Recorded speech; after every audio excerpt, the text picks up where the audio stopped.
నమస్తే, నా పేరు రియా. ఏపీ టుడే న్యూస్కి స్వాగతం. ముందుగా ఈనాటి ముఖ్యాంశాలు. ఏపీలో స్థానిక సంస్థల ఎన్నికలకు ప్రభుత్వం గ్రీన్ సిగ్నల్. 40 రోజుల వ్యవధిలో 3 విడతలుగా ఎన్నికలు పూర్తి చేసేలా ప్రణాళిక.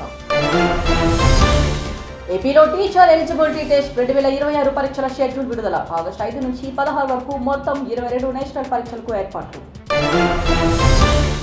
విజయవాడ దుర్గమ్మను దర్శించుకున్న ఏపీ, తెలంగాణ స్పీకర్లు. తెలుగు రాష్ట్రాలు అన్ని రంగాల్లో అభివృద్ధి చెందాలన్న ఆయన గడ్డం ప్రసాద్. వైఎస్ఆర్ కాంగ్రెస్ పార్టీ అధ్యక్షుడు జగన్పై మాజీ మంత్రి దేవినేని ఫైర్. చంద్రబాబు పథకాలపై తప్పుడు ప్రచారం చేస్తున్నారని మండిపాటు. ఇక వివరాల్లోకి వెళ్తే, ఆంధ్రప్రదేశ్లో స్థానిక సంస్థల ఎన్నికల నిర్వహణకు ప్రభుత్వం గ్రీన్ సిగ్నల్ ఇచ్చింది. సుమారు 40 రోజుల వ్యవధిలో 3 విడతలుగా ఎన్నికలు పూర్తి చేసేలా ప్రణాళిక సిద్ధం చేస్తుంది. అధికార యంత్రాంగం ఇప్పటికే ఎన్నికల ఏర్పాట్లపై దృష్టి సారించింది. సెప్టెంబర్ 2వ వారంలో తొలి విడతగా మున్సిపల్ కార్పొరేషన్లు, మున్సిపాలిటీలు, నగర పంచాయతీల ఎన్నికలు నిర్వహించే అవకాశం ఉంది. అనంతరం 2వ విడతలో మండల ప్రజా పరిషత్, జిల్లా ప్రజా పరిషత్ ఎన్నికలు నిర్వహించనున్నారు. చివరిగా అక్టోబర్ 2వ వారంలో గ్రామ పంచాయతీ ఎన్నికలు నిర్వహించేలా కార్యాచరణ రూపొందిస్తున్నారు. ఎన్నికలకు ముందు ఓటర్ జాబితాల తుది సవరణ, పోలింగ్ కేంద్రాల గుర్తింపు, ఎన్నికల సిబ్బంది నియామకం, బ్యాలెట్ సామాగ్రి సిద్ధం చేయడం, భద్రతా ఏర్పాట్లపై జిల్లా యంత్రాంగానికి ఇప్పటికీ సూచనలు వెళ్లినట్లు సమాచారం. ఎన్నికల నోటిఫికేషన్ వెలువడిన వెంటనే రాష్ట్ర ఎన్నికల సంఘం ఎన్నికల ప్రవర్తన నియమావళి అమల్లోకి వస్తుంది. స్థానిక సంస్థల పదవి కాలం ముగిసిన నేపథ్యంలో కొత్త పాలక వర్గాలను త్వరితగిన ఏర్పాటు చేయాలనే ఉద్దేశంతో ప్రభుత్వం, రాష్ట్ర ఎన్నికల సంఘం సమన్వయంతో ఏర్పాట్లు చేస్తున్నాయి. అయితే ఎన్నికల తేదీలు, విడతల వారి అధికార షెడ్యూల్ను రాష్ట్ర ఎన్నికల సంఘం నోటిఫికేషన్ విడుదల చేసిన తర్వాతే ఖరారు కానున్నాయి. ఆంధ్రప్రదేశ్ టీచర్ ఎలిజిబిలిటీ టెస్ట్ 2026 పరీక్షల షెడ్యూల్ను అధికారులు విడుదల చేశారు. ఆగస్టు 5 నుంచి 16 వరకు మొత్తం 22 నేషనల్లో పరీక్షలు నిర్వహించనున్నారు. ప్రతిరోజు ఉదయం 9:30 నుంచి మధ్యాహ్నం 12 గంటల వరకు, మధ్యాహ్నం 2:30 నుంచి సాయంత్రం 5 గంటల వరకు 2 షిఫ్ట్లు పరీక్షలు జరగనున్నాయి. ఆగస్టు 5న పేపర్ 2A తెలుగు లాంగ్వేజ్తో పరీక్షలు ప్రారంభమవుతాయి. ఆగస్టు 6న తెలుగు, కన్నడ, ఒరియా, తమిళం, సంస్కృతం, ఉర్దూ లాంగ్వేజ్ పేపర్లు, మధ్యాహ్నం పేపర్ 1A తెలుగు పరీక్షలు నిర్వహించనున్నారు. ఆగస్టు 7 నుంచి 10వ తేదీ వరకు paper 1A, paper 1B minor medium పేపర్లు, ఆగస్టు 10, 11 తేదీల్లో పేపర్ 2A సోషల్, ఆగస్టు 12న Hindi language paper 2B, maths and science, August 13, 14, 16 తేదీల్లో paper 2A maths and science, minor medium English language పేపర్ల పరీక్షల షెడ్యూల్ ప్రకారం కొనసాగనున్నాయి. అభ్యర్థులు తమ హాల్ టికెట్లో పేర్కొన్న తేదీ, సమయాన్ని పరిశీలించి పరీక్షా కేంద్రానికి ముందుగానే చేరుకోవాలని అధికారులు సూచించారు. పరీక్షకు అవసరమైన అన్ని నిబంధనలు తప్పనిసరిగా పాటించాలని స్పష్టం చేశారు. విజయవాడ కనకదుర్గ అమ్మవారిని తెలుగు రాష్ట్రాల శాసన సభాపతులు దర్శించుకున్నారు. చింతకాయల అయ్యన్న పాత్రుడు గడ్డం ప్రసాద్ కుమార్తో పాటు ఏపీ ఉపసభాపతి రఘురామకృష్ణంరాజు, సీనియర్ నటుడు మాజీ ఎంపీ మురళీమోహన్ అమ్మవారిని దర్శించుకుని అమ్మవారి సేవల్లో పాల్గొన్నారు. దుర్గగుడి పాలక మండలి చైర్మన్ రాధాకృష్ణ, ఈవో సీనా నాయక్ వారిని ఆలయ మర్యాదలతో ఆహ్వానించి అమ్మవారి దర్శనం చేయించారు. ఈ సందర్భంగా స్పీకర్లు మాట్లాడుతూ తెలుగు రాష్ట్రాలు అన్ని రంగాల్లో అభివృద్ధి చెందేలా ఆశీర్వదించాలని దుర్గమ్మను కోరుతూ సారెను అందజేసినట్లు తెలిపారు. వీరికి దేవస్థానం చైర్మన్, ఈవో అమ్మవారి చిత్రపటం, శేష వస్త్రాలు, ప్రసాదాలు అందజేశారు. విజయనగరం జిల్లా భోగపురంలో ఆగస్టు 1న అంగరంగ వైభవంగా అల్లూరి సీతారామరాజు అంతర్జాతీయ విమానాశ్రయం ప్రారంభం కాబోతుందని మాజీ మంత్రి దేవినేని ఉమామహేశ్వరరావు అన్నారు. ఈ మేరకు ఎయిర్పోర్ట్ను సందర్శించి అక్కడ పనులను పరిశీలించి దేవినేని అనంతరం ఎమ్మెల్యే కళా వెంకట్రావుతో కలిసి చీపురపల్లి తెలుగుదేశం పార్టీ కార్యాలయంలో స్థానిక నాయకులతో సమావేశం నిర్వహించారు. ఈ సందర్భంగా దేవినేని ఉమ మాట్లాడుతూ భోగపురం ఎయిర్పోర్టులో ఎర్ర బస్సు కూడా తిరగదని చెప్పిన వైఎస్ జగన్మోహన్ రెడ్డి ఇప్పుడు ఏం చెబుతారని నిలదీశారు. చంద్రబాబు నాయుడు ప్రవేశపెట్టిన ప్రాజెక్టులపై జగన్ ఎప్పటికప్పుడు సెటైర్లు వేస్తూనే ఉన్నారని, అయితే అవి తిరిగి ఆయనకే రివర్స్ అవుతున్నాయని ఎద్దేవా చేశారు. పట్టసీమ భోగాపురం ఎయిర్పోర్ట్ ప్రాజెక్టులు పూర్తి కావని మాయ మాటలతో ప్రజలను రెచ్చగొట్టే జగన్ ఈ విమానాశ్రయ ప్రారంభోత్సవాన్ని చూసి ఏం సమాధానం చెబుతారని ప్రశ్నించారు. భోగాపురంలో ఎర్రబస్సు దిగుద్దా అన్నాడు. ఈ ప్రాంత ప్రజలంతా కూడా ఒక ఆలోచన చేసుకోవాలి. గొడ్డల పార్టీ వాళ్ళ నాయకుడు వాళ్ళ సందేశాలు ఏ విధంగా ఉన్నాయి. భోగాపురంలో ఎర్రబస్సు దిగుద్దా, భూములు ఇచ్చేస్తాను, భూములు తీసుకోండి, భూములు ఇవ్వద్దని మరి ఆ రోజు ఉద్యమాలు చేస్తున్నాను, పోరాటాలు చేస్తున్నాను, కోర్టు కేసులు వేసి ఎన్ని అరాచకాలు చేయాలని అరాచకాలు చేసి ఎప్పుడో 4 ఏళ్ల క్రితం పూర్తి అవ్వాల్సిన భోగాపురం ఇన్నేళ్ళు పట్టిందంటే చూడండి ఎంత చెడు చేశాడో. 5 ఏళ్ళు వాళ్ళని ఎన్ని ఇబ్బందులు పెట్టాడు. వాళ్ళని ఏ విధంగా తీసుకొచ్చి చివరి రోజుల్లో వాళ్ళతో పొగిడించుకున్నాడు, అసలు వడ్డీతో వసూలు చేసుకున్నాడు. దేవుడు తెలుసు, మీకు తెలుసు, వాళ్ళకు తెలుసు. కాబట్టి ఈ పాపాలన్నీ చేసి మళ్ళీ ప్రజల ముందుకు వచ్చే రోజు మాట్లాడుతూ ఉన్నాడు. రెండు స్ట్రైట్ అవే బోర్డర్ పార్టీ నాయకులు అడుగుతున్నా, పట్టిసీమ దండగన్నారు, దానికి సమాధానం చెప్పండి. భోగాపురం ఎర్ర బస్సు దిగదన్నారు, రేపు మోడీ గారే మరి బోయింగ్లో ఎయిర్ బస్సులో అందరు నాయకులు, అదే మంత్రులు, ప్రధానమంత్రి గారు వస్తున్నారు, మంత్రులు వస్తున్నారు, ముఖ్యమంత్రి గారు వస్తున్నారు, పవన్ కళ్యాణ్ గారు వస్తున్నారు, లోకేష్ బాబు వస్తున్నారు. ఏం సమాధానం చెప్తారు? అనంతపురం జిల్లా కళ్యాణదుర్గంలో కాకతీయ కమ్మ సేవా సమితి ఆధ్వర్యంలో నిర్వహించిన ఆత్మీయ సమావేశంలో కళ్యాణదుర్గం ఎమ్మెల్యే అమిలినేని సురేంద్రబాబు ముఖ్య అతిథిగా పాల్గొన్నారు. రాష్ట్ర జిల్లా స్థాయి కమ్మ సంఘాల ప్రతినిధులతో పాటు నియోజకవర్గానికి చెందిన కమ్మ సామాజిక వర్గ సభ్యులు పెద్ద ఎత్తున హాజరయ్యారు. కమ్మ భవన నిర్మాణాన్ని అందరి సహకారంతో త్వరితగిన పూర్తి చేయాలని ఎమ్మెల్యే పిలుపునిచ్చారు. ఐకమత్యంతో ముందుకు సాగితే ఏ లక్ష్యమైనా సాధించవచ్చని అన్నారు. సమావేశం ప్రారంభంలో మాజీ ఎమ్మెల్యే స్వర్గీయ ఉన్నం హనుమంతరాయ చౌదరికి నివాళులర్పించి 2 నిమిషాల మౌనం పాటించారు. ఈ సందర్భంగా ఎమ్మెల్యే అమిలినేని సురేంద్రబాబు మాట్లాడుతూ కమ్మ భవన నిర్మాణం కోసం గతంలో 75 సెంట్ల స్థలాన్ని ఉచితంగా విరాళంగా అందించిన దాత రాయల రామన్న చౌదరిని ప్రత్యేకంగా అభినందించారు. గతంలో ఏర్పడిన విభేదాలను పక్కన పెట్టి సమాజ అభివృద్ధి కోసం అందరూ ఏకతాటిపైకి వచ్చి కమ్మ భవన నిర్మాణాన్ని పూర్తి చేయాలని పిలుపునిచ్చారు.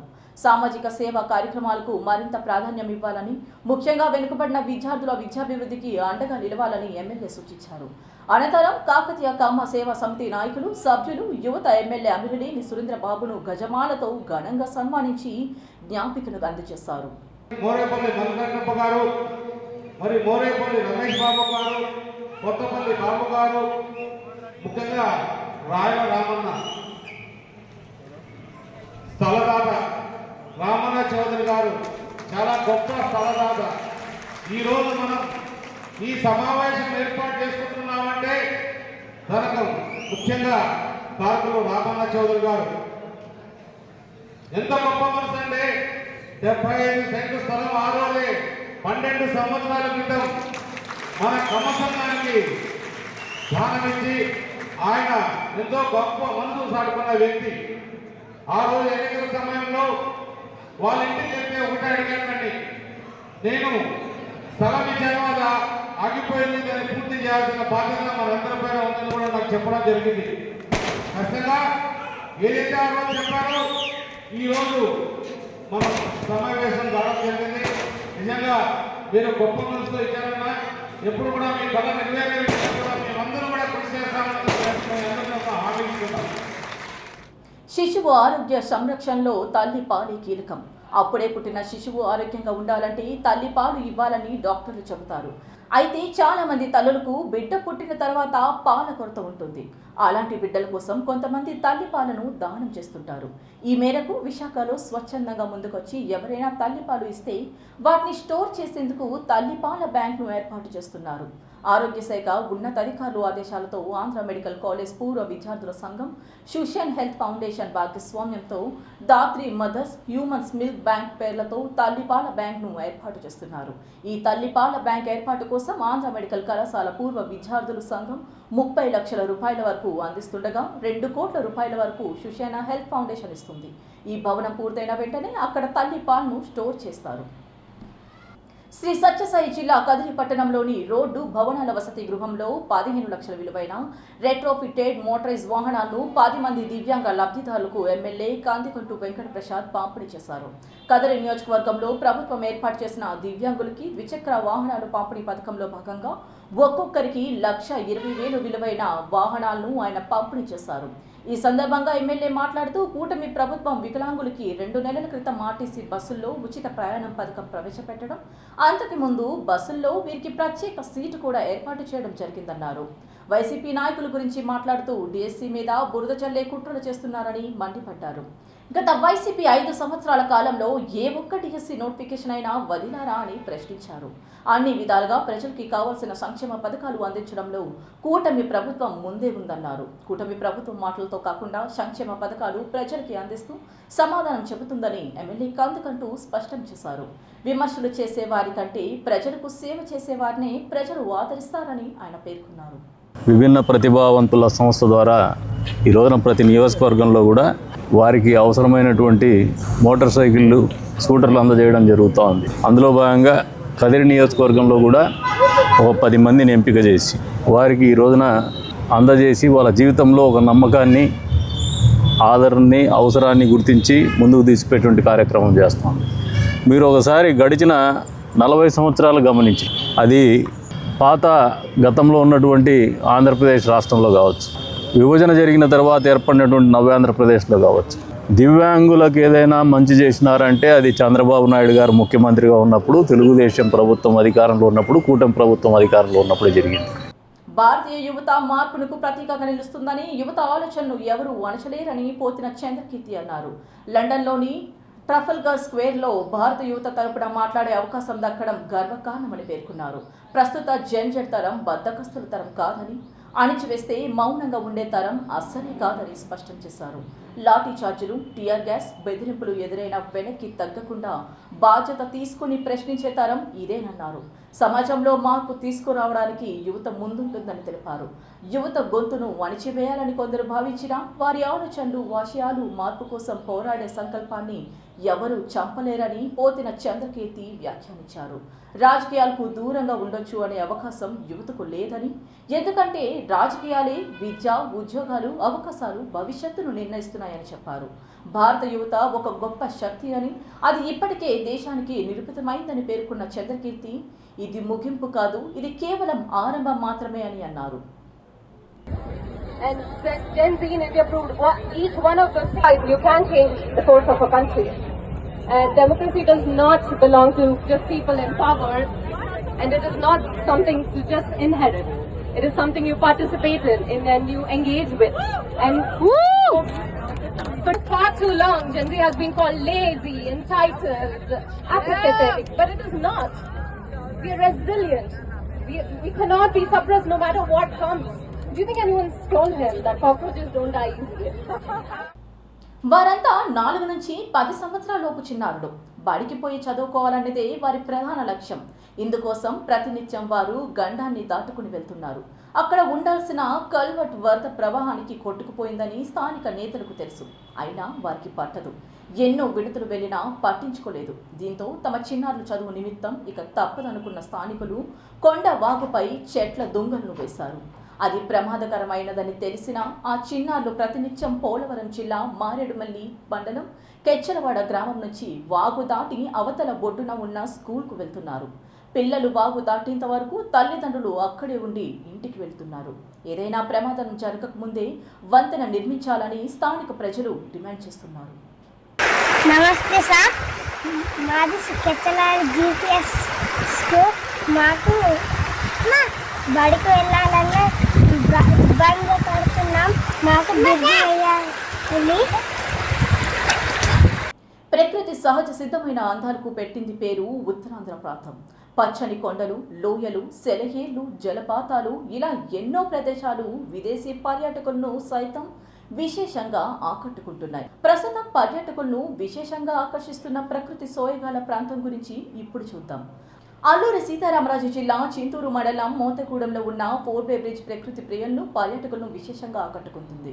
ఈ వంతెనను పుష్ప బ్రిడ్జ్ అని కూడా అంటారు. పుష్ప సినిమాలో కూడా కొన్ని సీన్లు ఇక్కడే చిత్రీకరించగా ఆ సినిమా బ్లాక్ బస్టర్ హిట్ కావడంతో ఇక్కడికి వచ్చే పర్యాటకుల సంఖ్య భారీగా పెరిగిందని స్థానికులు చెబుతున్నారు.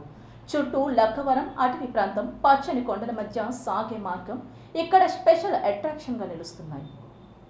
తమిళ సినీ రంగంలో మరో స్టార్ హీరో రాజకీయ ఆరంగేటం చేయబోతున్నారా అంటే ఆ హీరో అభిమానులు ఆనందం చూస్తే అవునని అనిపిస్తుంది. ప్రముఖ నటుడు, దర్శకుడు ధనుష్ ఇటీవలే తన అభిమానులను ఉద్దేశించి చేసిన వ్యాఖ్యలు అతను రాజకీయాల్లోకి వస్తున్నారనే వార్తలకు బలం చేకూరుస్తుంది. ఇటీవలే అభిమానులు నిర్వహించిన ఒక రక్తదాన శిబిరంలో ధనుష్ పాల్గొన్నారు. ఆ శిబిరంలో ధనుష్ మాట్లాడుతూ, ఇంతమంది ఒకే చోట సమావేశం కావడం చాలా పెద్ద విశేషం. ఈ ఐక్యతలో ఎంతో శక్తి ఉంది. ఆ శక్తికి మనం ఒక మంచి లక్ష్యాన్ని అందించాలి.